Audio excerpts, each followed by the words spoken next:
하나님의 은혜 가운데서 말씀 사경회가 잘 마쳐졌습니다. 함께 또 봉사해 주시고 함께 참여해 주신 온라인과 오프라인 함께 해 주신 여러분께 감사드립니다. 우리가 레위기의 제사법을 통해서 우리가 느낀 것은 하나님의 사랑, 예수님의 십자가의 사랑을 느낄 수 있었습니다. 그리고 또 여러분, 우리가 그 레위기의 맨 앞에 생략된 그 접속사 그리고라는 그 접속사를 통해서 이 출애굽기와 레위기가 한 권임을 알 수가 있었습니다. 이전에 알고 계셨던 분도 계시겠지만 새롭게 알게 되신 분들도 계실 것 같습니다. 출애굽기와 레위기는 그러니까 결국은 출애굽한 이스라엘 백성이 하나님과 언약을 맺고 그 언약을 맺은 것과 함께 하나님께서는 이스라엘 백성과 뭐 하셨다고요? 이 언약이 결혼이고, 그 결혼을 하게 되면 결혼하면 뭐가 필요하죠? 함께 할 집이 필요하죠. 그리고 그 두 사람과의 어떤 관계에서의 그런 어떤 언약과 그런 뭔가의 관계가 무너졌을 때 다시 회복하는 그것이 필요한 것이 바로 제사법이라고 했습니다. 그러니까 출애굽기는 성막의 완성이고 레위기는 제사법의 완성이었습니다. 이것을 통해서 하나님은 이스라엘과 결혼했다고 표현하십니다. 출애굽기에는 그런 표현이 없는데요. 이제 하나님께서 그 포로기에 예레미야라는 선지자를 통해서 이런 말씀을 하세요. 예레미야 31장 31절 33절에 그때가 오면 내가 이스라엘 가문과 유다 가문에 새 언약을 세우겠다. 이게 북이스라엘과 남유다를 말하는 겁니다. 나 주의 말이다. 이것은 내가 그들의 조상의 손을 붙잡고 이집트 땅에서 데리고 나오던 때에 세운 언약과는 다른 것이다. 내가 그들의 남편이 되었어도 그들은 나의 언약을 깨뜨려 버렸다. 나 주의 말이다. 그러나 그 시절이 지난 뒤에 내가 이스라엘 가문과 언약을 세울 것이니 나는 나의 율법을 그들의 가슴 속에 넣어주며 그들의 마음판에 새겨 기록하여 나는 그들의 하나님이 되고 그들은 나의 백성이 될 것이다. 나 주의 말이다. 이 말씀이 우리가 신약 성경이라고 할 때 새 언약이 예레미야서에서 선포된 말씀입니다. 하나님 말씀하십니다. 내가 그들과 남편이 되었다. 그들의 남편이 되었다. 결혼의 언약을 통해서 하나님께서는 그래서 성막이라는 집을 지으셨고, 그래서 이스라엘 백성을과 함께 만나고 동행하게 원하셨습니다. 뿐만 아니라 하나님께서 함께 할 수 없는 죄의 문제로 하나님 앞에 나올 수 없는 상황이 될 때에 그것을 회복해서 하나님 앞에 다시 나오고 하나님께서 그들에게 다시 다가가실 수 있도록 임재하실 수 있도록 하는 그 모든 제도가 바로 레위기의 제도입니다. 구약 성경에 보면은 그래서요, 하나님과 우리와의 관계를 그 결혼의 관계로 표현하는 많은 성경들이 있습니다. 그 중에 우리가 대표적으로 볼 수 있는 성경 중에 하나가 아가서입니다. 아가서는 연애 편지 같은 성경입니다. 사실은 연애 편지를 모아놓은 성경입니다. 우리가 잘 알듯이 솔로몬과 술람미 여인의 사랑의 노래가 담겨져 있는데요. 그래서요, 우리가 계속해서 이 아가서를 전통적으로는요, 하나님과의 그 결혼 관계, 우리가 그런 하나님께서 신랑이 되시고 우리가 신부가 돼서 서로의 어떤 사랑의 아름다운 노래가 이 아가서에 담겨 있다라고 우리가 먼저는 우리가 그렇게 알고 있습니다. 그런데 요즘에 이 아가서 자체를 그렇게만, 그러니까 모든 그 안에 있는 그 내용들을 보면 그 아주 그 사랑의 노래들이 아주 적나라하게 표현이 되었기 때문에 그것 자체를 하나님과 우리와의 사랑으로만 그 해석하는 것은 이거를 뭐라 그러냐면 알레고리칼하다, 또는 좀 어려운 말로 풍유적이다 해서 그렇게만 해석할 수는 없다. 그렇다면은 아가서는 무엇이냐라고 했을 때 하나님께서 창조하신 남자와 여자와의 아름다운 관계를 말하는 것입니다. 부부의 관계, 남녀의 관계가 거룩함 가운데 어떻게 결혼 생활 가운데 있을 것인가, 사랑의 고백을 할 것인가. 창세기에 이는 내 뼈 중에 뼈요 살 중에 살이라 감탄하였던 남녀 간의 사랑을 주석한 것이 아가서라고 합니다. 그렇기 때문에 아주 보수적인 입장에 계신 분들은 이 아가서를 하나님과 이스라엘의 결혼의 관계라든지 그리스도와 교회와의 결혼의 관계라든지 이렇게 해석하면 안 된다라고까지도 말씀하십니다. 그런데요, 그럼에도 불구하고 이 아가서를 우리가 하나님의 사랑의 관점으로 볼 때 하나님과 이스라엘의 그 사랑의 관계, 그리고 우리가 신약에서는 지금 신랑이신 그리스도 예수와 신부된 교회인 그리스도인과의 사랑의 관계로 바라볼 수 있습니다. 그 대표적인 구절이 있는데요, 우리가 주님의 음성을 들어볼까요? 아가서 2장 10절에서 14절입니다. 이렇게 되어 있습니다. 새 번역이니까 여러분이 알고 있던 성경과는 조금 다르게 들릴 수도 있습니다. 이렇게 되어 있습니다. 아, 사랑하는 이가 나에게 속삭이네. 나의 사랑 그대 일어나오.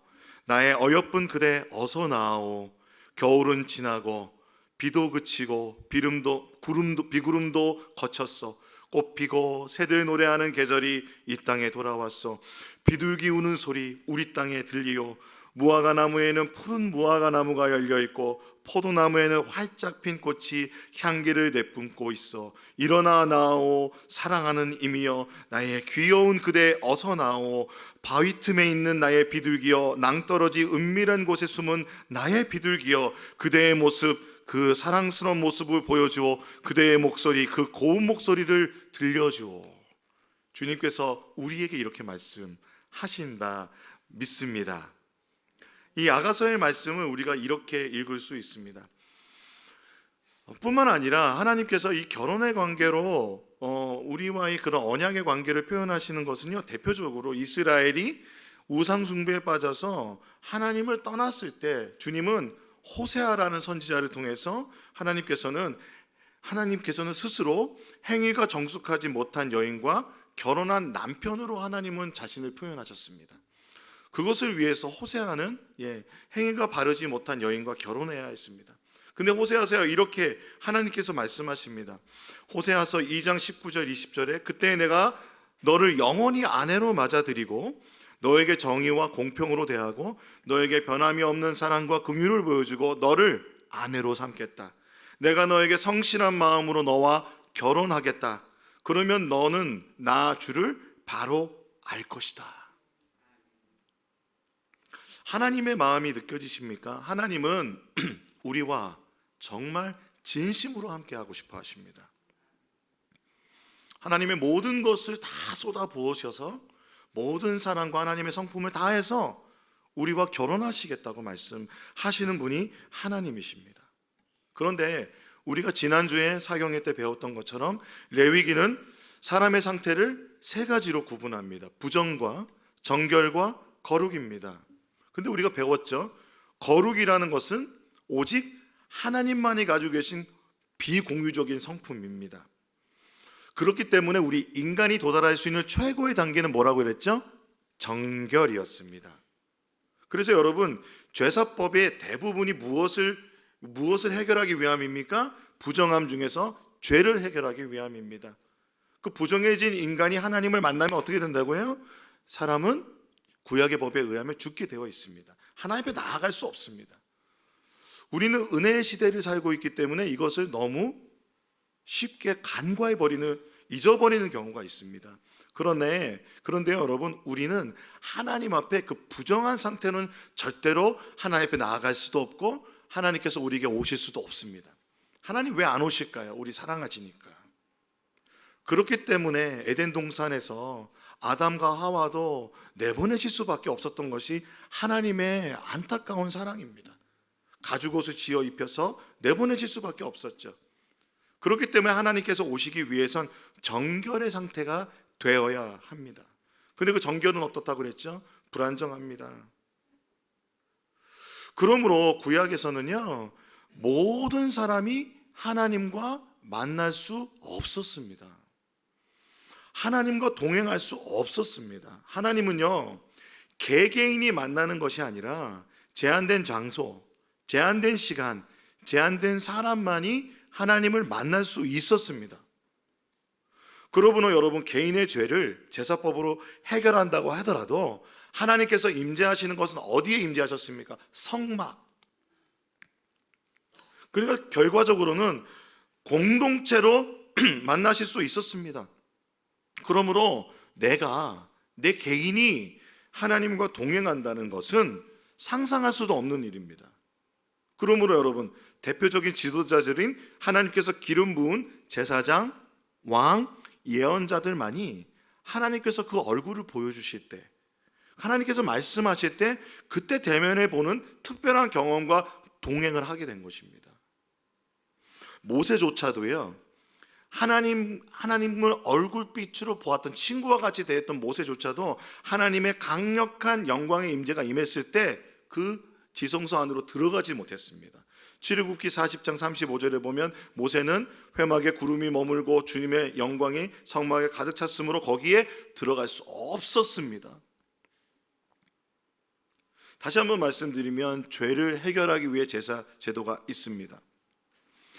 그렇게 해결된 그들이 정결하게 됐을 때 성막에 임재하시는 하나님, 그래서 그 성막에 임재하심으로 이스라엘 백성 공동체는 하나님과 동행하는 공동체가 된 겁니다.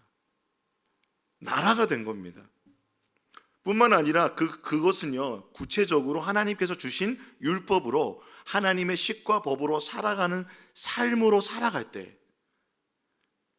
그 정결함, 하나님과 동행한다는 것은 그것의 의미였던 것입니다. 그러므로 여러분, 구약의 제사의 방법으로 각각의 개인이 한 사람과 한 사람 한 사람이 하나님과 동행하는 삶이라는 것은 결국 제사와 무엇이 필요합니까? 율법을 지키는 그 삶이 필요했던 겁니다.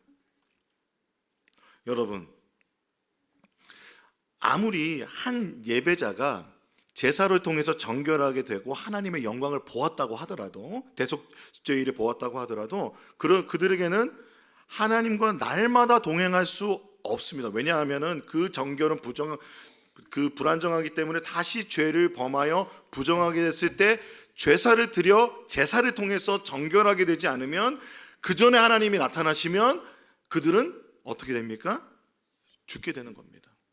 하나님께서 가까이 가실 수 없는 것이죠. 그러므로 하나님과 동행한다, 하나님과 교제를 나눈다라는 말은 이 율법의 시대에 살고 있는 사람들에게는 쉽게 할 수 있는 말이 아니었습니다. 그런데 오늘 본문의 말씀에 뭐라고 말씀하십니까? 예수를 믿기만 하고 회개하십시오. 그러면 무엇을 선물로 받습니까? 성령을 선물로 받게 됩니다라고 말씀하십니다. 오순절 성령의 임재가 각 사람에게 임하였습니다. 모인 공동체에게 임하였고, 각 사람에게 불의 혀의 모양으로 갈라지는 것이 각 사람 안으로 임하였습니다. 이 성령의 체험은 그러므로 공동체적일 뿐만 아니라 개인적인 사건이 되었습니다. 두 가지 차원이 다 있어요. 공동체적인 임재였고 개인적인 임재였습니다. 여러분, 성령의 임재가 각 사람에게 임하였다는 것은 놀라운 일입니다. 왜냐하면 성령님은 하나님이시기 때문에 그렇습니다. 어떤 파워나 에너지가 아닙니다. 성령님은 하나님이십니다. 그러므로 성령이 개인에게 임했다는 것은 그 사람이 부정한 상태라면 그렇게 임재하실 수 없는 것입니다. 그렇다면 여러분, 성령님이 충만하게 내 안에 지금 임재해 주셨다는 것은, 성령이 지금 오순절에 내리셨다는 것은 하나님이 지금 그 공동체에게 함께 임재해 주셔서 동행하신다는 겁니다. 그러므로 죄를 지은 사람이 속죄제와 화목제와 번제를 통해서 정결하게 되어야 되는 그 과정, 그렇죠. 그 공동체를 주님 무엇으로 보신 거예요? 정결하다고 보신 거예요. 의롭다고 보신 거예요. 그렇지 않은 다음에야 그 성령이 임하실 수도 없고 하나님을 보면 죽을 수밖에 없는 것인데, 삼위일체 하나님이 임재하셨습니다. 성령님이 임재하셨다는 것은 삼위일체 하나님이 임재하셨다는 것입니다. 사도행전 2장 1절에서 4절에 보면 우리 같이 읽어볼까요? 시작. 오순절이 되어서 그들은 모두 한 곳에 모여 있었다. 그때 갑자기 하늘에서 세찬 바람이 부는 듯한 소리가 나더니 그들이 앉아있는 온 집안을 가득 채웠다. 그리고 불길이 솟아오를 때 혓바닥처럼 갈라지는 것 같은 혀들이 그들에게 나타나더니 각 사람 위에 내려앉았다. 그들은 모두 성령으로 충만하게 되어서 성령이 시키는 대로 각각 방언으로 말하기 시작했다. 사경회를 이렇게 말씀을 들으면서 마지막 날 말씀을 듣는데, 사실 이번 주에 이제 다시 우리 아이들과 함께 성령의 임재, 성령의 내려오심에 대해서 함께 설교하게 되었습니다. 그런데 하나님의 불에 대해서 묵상하게 되었어요. 제사장들에게 뭐라고 말합니까? 불을 꺼뜨리지 말라고 그러잖아요. 왜 불을 꺼뜨리지 말아야 됩니까? 기억나시죠? 하나님이 내려주신 불이기 때문에 그렇습니다. 하나님께서 제사 드릴 때 다른 불로 예배드리라고 했나요? 하나님이 내리신 불로 예배드리라고 했나요? 하나님이 내리신 불로 예배를 드리라고 했습니다. 그 말씀을 듣는데요, 이 불이요, 레위기에 보니까 그러면 그 불이 언제 내려왔는지 한번 봅시다. 레위기 9장 22절 24절에 제사를 드리고 나서 아론은 백성을 보면서 양팔을 들어 그들에게 복을 빌어 주었다. 이렇게 아론은 속죄제와 번제와 화목제를 다 드리고 내려왔다. 모세와 아론은 회막 안으로 들어갔다. 그들이 바깥으로 나와서 백성에게 복을 빌어주니 주님의 영광이 모든 백성에게 나타났다. 그때에 주님 앞에서부터 불이 나와 제단 위에 번제물과 기름기를 불살랐다. 모든 백성은 그 광경을 보고 소리를 지르며 땅에 엎드렸다라고 말합니다. 하나님의 영광의 임재가 임할 때 무엇이 임했습니까? 주님 앞에서부터 불이 나와 제단 위에 번제물과 기름기를 불살랐다라고 말합니다. 주님께서 주신 불입니다. 속죄제와 번제제와 화목제가 드려지고 나서 주님의 영광이 임하고, 그리고 하나님의 불이 임하였습니다. 여러분, 지금 오순절 성령의 임하심의 광경이 이 레위기의 하나님의 불의 내리심과 너무 비슷하지 않으십니까? 저는 이것이 묵상이 됐습니다. 각 사람에게 불의 혀가 갈라지는 것 같이 제단 위에 임하듯이 여러분 누구에게 임했습니까? 각 사람에게 불이 내리셨다고 말합니다. 성경은 불이 내리셨다고 말해요. 그러므로 우리에게 성령의 불이 내리셨습니다. 여러분 믿으십니까? 이것은 어떤 불이냐면 하나님의 불입니다. 하나님의 불이 그렇다면 임하시기 위해서 속죄제와 번제와 화목제가 드려져야 되는데, 하나님은 이것을 누구를 통해서 하셨냐면 예수 그리스도를 통해서 하셨습니다. 예수님은 우리를 위한 완전한 제물이 되어주시기 위해 오셨습니다. 우리가 좀 길지만 히브리서를 같이 보고 싶습니다. 히브리서는 이를 다음과 같이 말하고 있습니다. 같이 읽어보겠습니다. 시작. 그러나 예수 그리스도께서는 잠깐만요. 7장입니다. 7장 말씀이 안 되어 있는 것 같습니다. 제가 읽어드릴게요. 그러나 예수는 영원히 계시는 분이므로 제사장직을 영구히 간직하십니다. 따라서 그는 자기를 통하여 하나님께 나오는 사람들을 완전하게 구원하실 수 있습니다. 그는 늘 살아계셔서 그들을 위하여 중재 간구하십니다. 예수는 이러한 제사장으로 우리에게 적격이십니다. 그는 거룩하시고 순결하시고 죄인들과 구별되시고 하늘보다 높이 되신 분입니다. 27절에 그는 다른 대제사장들처럼 날마다 먼저 자기 죄를 위하여 희생 제물을 드리고 그 다음에 백성들을 위하여 희생 제물을 드릴 필요가 없습니다. 그는 자기 자신을 바치셔서 단 한 번에 이 일을 이루셨기 때문에, 할렐루야, 십자가에서 이루신 것이 속죄제와 번제와 화목제였습니다. 여러분, 속죄제가 무엇입니까? 죄 그 자체를 해결하는 것이라고 했습니다.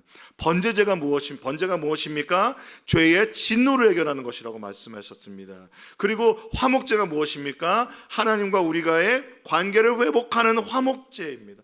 예수님의 십자가는 단 한 번에 속죄제와 번제와 화목제가 되어주셨습니다. 할렐루야. 그리하여서요, 히브리서 9장 11절 15절을 같이 읽어보겠습니다. 시작. 그러나 그리스도께서는 이미 일어난 좋은 일을 주관하시는 대제사장으로 오셔서 손으로 만들지 않은 장막, 다시 말하면 이 피조물에 속하지 않은 더 크고 더 완전한 장막을 통과하여 단 한 번에 지성소에 들어가셨습니다. 그는 염소나 송아지의 피로서가 아니라 자기의 피로서 우리에게 영원한 구원을 이루셨습니다. 염소나 황소의 피와 암송아지의 죄를 더러워진 사람들에게 뿌려도 그 육체가 깨끗하여져서 그들이 거룩하게 되거든. 하물며 영원한 성령을 힘입어 자기 몸을 흠없는 제물로 삼아 하나님께 박히신 그리스도의 피야말로 더욱더 우리들의 양심을 깨끗하게 해서 우리로 하여금 죽은 행실에서 떠나서 살아계신 하나님을 섬기게 하지 않겠습니까? 그러므로 그리스도는 새 언약의 중재자이십니다. 그는 첫 번째 언약 아래에 저지른 범죄에서 사람들을 구속하시기 위하여 죽으심으로써 부르심을 받은 사람들로 하여금 약속된 영원한 유업을 차지하게 하셨습니다. 할렐루야. 주님께서, 예수 그리스도께서 제물이 되실 뿐만 아니라, 완전한 제물이 되실 뿐만 아니라 대제사장이 되셔서 자기의 피를 가지시고 지성소로 들어가셨습니다.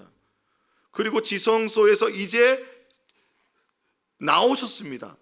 나오심은 무엇입니까? 이 나오심이 우리가 지난 사경에 무엇으로 배웠습니까? 예수 그리스도의 부활입니다. 예수 그리스도께서 십자가의 고난을 받으시고 죽으시고 그 피의 제물을 가지고 지성소로 들어가셨다는 이 히브리 기자의 그 표현은 무엇이냐면 그 수월의 그 권세를 깨뜨리고 부활하셨다는 것입니다. 우리가 들었죠. 대제사장이 지성소에 들어가서 대속죄일의 속죄가 되었다라고 했을 때는 무엇입니까? 살아서 나와야 되는 겁니다. 예수 그리스도께서 죽음의 권세를 이기시고 부활하시어 살아 그 죽음의 권세 수월에서 살아 나오셨습니다. 그러므로 말미암아 이제 새 언약, 우리가 처음에 읽었던 새 언약의 말씀이 완성이 된 것입니다. 할렐루야. 그러므로 예수 그리스도께서 완성하신 그 새 언약의 증거가 무엇이냐면 바로 각 사람의 가슴에, 각 사람의 마음에 성령의 불이 임하신 것입니다.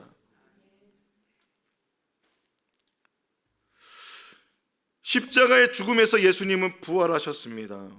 사도행전과 누가복음이 이어지는데요, 부활하신 주님은 40일 동안 함께 하셨습니다. 제자들과 하나님의 나라를 가르치시고 예수께서 그 모든 것을 다 이루시고 하늘로 올라가실 때 그것을 우리는 승귀라고 말하는데요, 이 약속하신 것을 주님 기다리라고 말씀하십니다. 사도행전 1장 4절 5절에 예수께서 사도들과 함께 잡수실 때에 그들에게 이렇게 분부하셨습니다. 너희는 예루살렘을 떠나지 말고 내게서 들은 아버지의 약속을 기다려라. 요한은 물로 세례를 주었으나 너희는 여러 날이 되지 않아 성령으로 세례를 받을 것이다. 할렐루야. 예루살렘에서 기다려라. 성령으로 세례를 받을 것이다. 성령이 내리실 것이다. 성령이 너희를 덮으실 것이다. 성령으로 잠기게 될 것이다. 그것이 사도행전 2장의 그 성령의 강림이 이루어진 놀라운 사건, 그것으로 증명이 된 것입니다. 이루어진 것입니다. 예수께서 하늘에 올라가시고 성령께서 오심으로 말미암아 그러므로 새 언약의 완성이 되었습니다. 새로운 결혼의 관계가 성립된 겁니다. 여러분 믿으십니까? 그러므로 말미암아 성령의 강림하신 사건은 예수님의 십자가의 죽음, 부활, 승천이 있어야만 가능한 사건입니다. 예수를 믿는 믿음으로 우리가 의롭게 된다고 하였습니다. 정결의 상태가 된 사람들에게, 예수를 믿는 자들이 하나님께 모여 함께 간구할 때 이 새 언약의 성물인 성부, 성자, 성령 하나님 삼위일체 되신 하나님의 동행의 증거로 성령님을 불어 넣어 주신 것입니다. 여러분, 결혼 선물 받으면 뭐가 제일 좋으세요? 반지? 어떤 예물이 좋으십니까? 가장 좋은 선물은 그 사랑하는 그 사람 자체입니다. 그렇지 않으십니까? 결혼했어요. 신랑과 신부가 서로를 즐거워하지 않고, 와, 이 집을 봐라, 이 반지발의 다이아몬드의 이 알을 봐라, 막 서로 그러고 있다면 이 얼마나 슬픈 부부입니까? 부부의 관계에서 가장 기쁨은 서로의 존재 아니겠습니까? 주님께서 우리에게 새롭게 주신 성막은 무엇이냐면 우리 마음이에요, 여러분. 우리의 마음에 임재하셔서 예수님께서 오실 때에 약속이 뭐였습니까? 하나님이 함께 하신다, 임마누엘.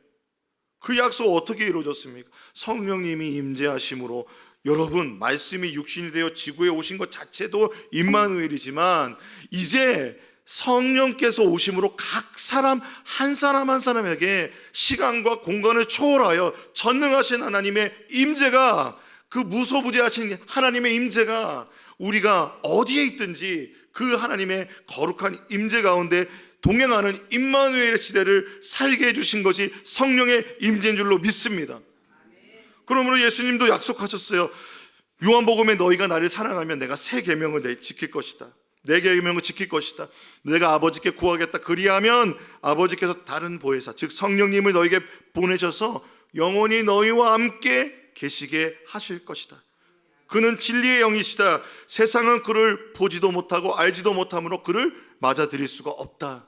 그러나 너희는 그를 안다. 그것은 그가 너희와 함께 계시고 또 너희 안에 계실 것이기 때문이다. 할렐루야.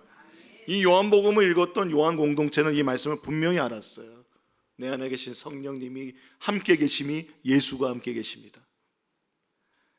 내 안에 계신 성령님이 창조주 하나님이 나와 함께 계십니다. 전능하신 하나님이 나와 함께 계십니다. 그러므로 예수님은 오자마자 자신을 신랑으로 표현하셨습니다. 세례 요한도요, 자신을 뭐라고 그랬냐면 신랑의 친구, 신부를 신랑에게 데려오는 기쁨이 넘쳤다고 말합니다.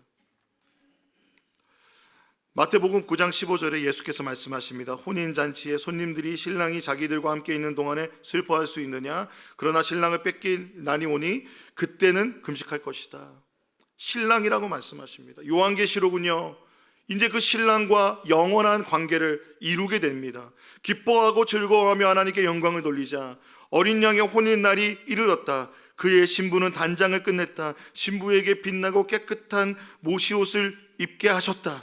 이 모시옷은 성도들의 의로운 행위다. 또 천사가 나에게 말하였습니다. 어린 양의 혼인잔치에 초대를 받은 사람은 복이 있다고 기록하여라. 그리고 또 말하였습니다. 이 말씀은 하나님의 참된 말씀입니다. 여러분, 우리는 그 깨끗한 옷을 입고 의롭다 하심을 받은 그 신부의 옷을 입고 신랑 되신 예수님을 만나게 될 줄로 믿습니다. 성령의 오심은 이 말씀대로 우리에게 이루어진 것입니다. 그러므로 오늘 베드로가 말합니다. 오늘 본문의 말씀을 35절부터 읽어보겠습니다. 사도행전 36절부터 되어 있는데요, 같이 읽어보겠습니다. 시작.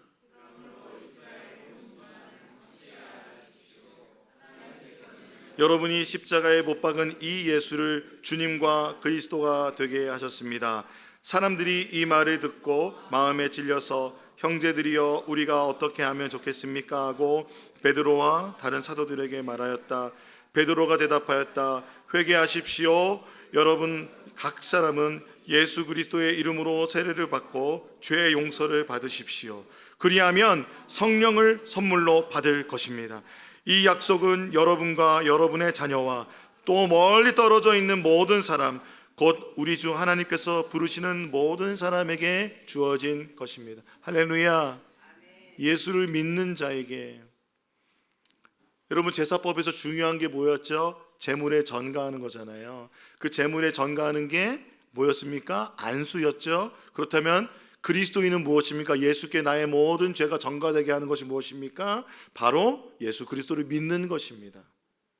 예수 그리스도를 믿고 주님께 죄를 회개하면 예수 그리스도께 세례를 받고, 그 세례, 여러분 사람이 물 세례를 주면서 이것은 믿음의 고백으로 우리가 공동체 안에 고백하잖아요. 그런데 성령의 세례는 하나님이 주시는 것입니다.